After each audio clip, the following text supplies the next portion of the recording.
ਸੱਜਣੋ ਤੇ ਮਿੱਤਰੋ, ਤੁਸੀਂ ਪ੍ਰੈਸ ਕਾਨਫਰੰਸ ਤਾਂ ਸੁਣੀ ਹੋਣੀ ਹੈ ਫੈਸਲ ਵਾਡਾ ਦੀ। ਔਰ ਉਹਦੇ ਤੇ ਅਦਾਲਤ ਨੇ ਅੱਜ ਨੋਟਿਸ ਲੈ ਲਿਆ ਹੈ ਔਰ ਉਸ ਕੇਸ ਸਵੇਰੇ ਲੱਗ ਗਿਆ।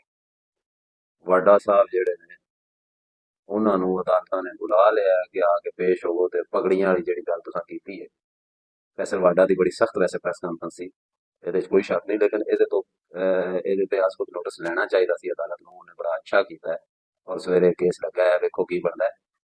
ਤੇ ਦੂਜੀ ਗੱਲ ਇਹ ਹੈ ਕਿ ਇਸ ਤੋਂ ਪਹਿਲੇ ਵੀ ਜੱਜਾਂ ਦੇ ਖਿਲਾਫ, ਕਾਜ਼ੀ ਫੈਜ਼ ਈਸਾ ਦੇ ਖਿਲਾਫ ਪੀਟੀਆਈ ਵਾਲਿਆਂ ਨੇ ਔਰ ਜੋ ਜੋ ਲਫ਼ਜ਼ ਬੋਲੇ ਨੇ, ਔਰ ਉਹ ਬੜੇ ਸ਼ਰਮਨਾਕ ਲਫ਼ਜ਼ ਨੇ ਜਿਹੜੇ ਉਹਨਾਂ ਬੋਲੇ ਨੇ, ਉਹਦੇ ਤੇ ਵੀ ਨੋਟਿਸ ਲੈਣਾ ਚਾਹੀਦਾ ਹੈ ਅਦਾਲਤਾਂ ਨੂੰ।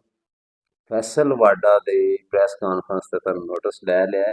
ਦੂਸਰੀ ਗੱਲ ਇਹ ਹੈ ਕਿ ਜੱਜਾਂ ਦਾ ਵੀ ਇਨਸਾਫ ਦਾ ਦੋਹਰਾ ਮਿਆਰ ਹੈ ਕਿ ਇੱਕ ਪਾਰਟੀ ਵਾਸਤੇ ਹੋਰ, ਦੂਜੀ ਪਾਰਟੀ ਵਾਸਤੇ ਹੋਰ, ਤੀਜੀ ਪਾਰਟੀ ਵਾਸਤੇ ਹੋਰ, ਕਿਸੇ ਨੂੰ ਅਕਾਮੇ ਤੇ ਕੱਢ ਦਿੰਦੇ ਨੇ ਤੇ ਕਿਸੇ ਨੂੰ ਜਿਹੜਾ ਹੈ ਉਹ ਵੈਸੇ ਹੀ ਮਾਫੀ ਦੇ ਦਿੰਦੇ ਨੇ, ਉਹਨੇ ਮਾਫੀ ਮੰਗ ਲਈ ਹੈ। ਤੇ ਇਹ ਚੀਜ਼ਾਂ ਜਿਹੜੀਆਂ ਨਾ ਇਹ ਵੀ ਕਾਊਂਟ ਹੁੰਦੀਆਂ ਨੇ।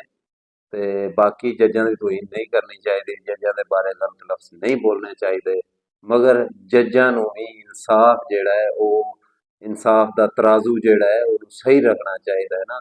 ਉਹ ਇੱਧਰ ਉੱਧਰ ਜਿਹੜੀ ਝੋਲ ਮਾਰਦੇ ਨੇ ਉਹ ਨਹੀਂ ਮਾਰਨੀ ਚਾਹੀਦੀ।